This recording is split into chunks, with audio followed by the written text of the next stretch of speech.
My name is Tom. I'm from Castleblaney, County Monaghan. Living here 16 years now. I've my wife and 4 kids, busy house. What motivated you to choose an air-to-water heat pump?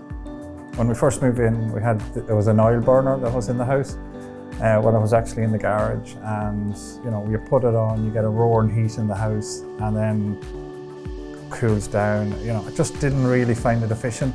Oil prices were going up at the time. Definitely felt it the right move at that time. Did you have any misconceptions or fears before making the switch to a heat pump? There was some concerns, I'll be honest.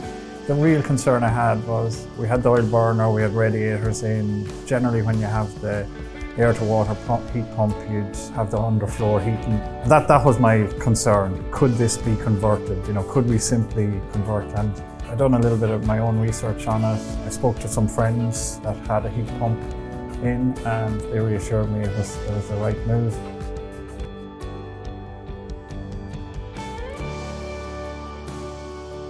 Obviously they're local, but I know they're a national business.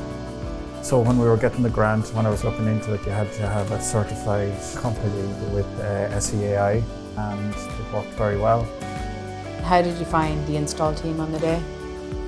Oh, they were great. Yeah, I was a little bit nervous, around, having to change over from the oil to the heat pump itself. But to be fair, the guys were very experienced and kind of said, "Leave it to us, Tom. We know what we're doing," which was great. It was reassuring. I definitely recommend to anyone that was looking into getting a heat pump installed or PV panels, whether it's on the house or, as you can see, they can do it on the back bank. But yeah, definitely recommend.